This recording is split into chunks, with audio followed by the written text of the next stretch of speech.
வீரம் விளையும் மாமதுரை மண்ணை வணங்குகிறேன். இந்த மதுரைனாலே உடனே ஞாபகத்துக்கு வரது சீறி பாஞ்சி துள்ளி குதிக்கிற யாருக்கும் அடங்காத காளைகள் விளையாடுற அலங்காநல்லூர் ஜல்லிக்கட்டு தான்.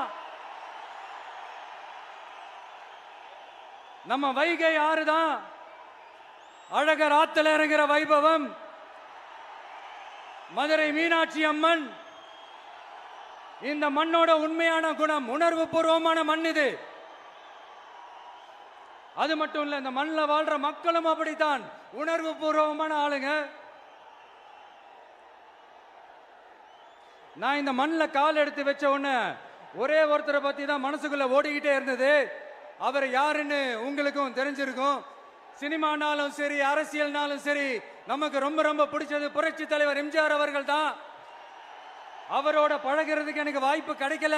ஆனா அவரை மாதிரியே குணம் கொண்ட என்னுடைய அண்ணன் புரட்சி கலைஞர் கேப்டன் விஜயகாந்த் அவர்களோட பழகிறதுக்கு எனக்கு நிறையவே வாய்ப்பு கிடைச்சது. அவரும் இந்த மதுரை மண்ணை சேர்ந்தவர் தானே, அவரை மறக்க முடியுமா? தமிழ்நாட்டு மக்கள் உணர்வுபூர்வமா உண்மையா நம்ம பக்கத்திலே நிக்கிறவங்க, அதுக்கு ஒரு மிகப்பெரிய அடையாளம் தான் இந்த மதுரை மண்.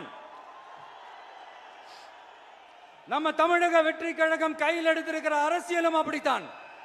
உண்மையான அரசியல், உணர்வு பூர்வமான அரசியல், நல்ல அரசியல், நல்லவங்களுக்கான அரசியல், நாட்டு மக்களுக்கான அரசியல், நல்லது மட்டுமே செய்கிற அரசியல்.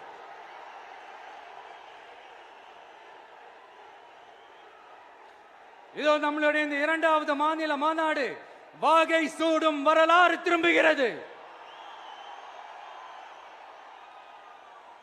அப்படி இந்த மாநாட்டுக்கு பேர் வச்சிருக்கிறோம். 1967லயும் 1977லயும் நம்ம தமிழக அரசியல் ஒரு மிகப்பெரிய ஆட்சி அதிகார மாற்றங்கள் ஒண்ணு நடந்துச்சு இல்லையா? அதே மாதிரிதான் அடுத்த வருஷம் 2026ல அப்படி ஒரு வரலாறு திரும்ப போகுதுன்னு உறுதியா சொல்றதுக்கான மாநாடு தான் நம்மளோட இந்த 2வது மாநில மாநாடு. விக்கிரவாண்டி வீசாலையில் நம்மளுடைய ஃபர்ஸ்ட் மாநாடு நடத்தணும், வெற்றி கொள்கை திருவிழா. அதுக்கப்புறமே நீங்க பார்த்திருப்பீங்க, தமிழக அரசியல் அந்த தட்ப வெப்பத்தையே மாத்தினுச்சு. நமக்கு எதிராக எத்தனை குரல்கள். ஆனா உங்களுக்கு தான் நம்மளை பத்தி நல்லா தெரியுமே, எந்த குரலையும் காதலையே போட்டுக்காம மக்களோட குரலை மட்டுமே கேட்டுக்கிட்டு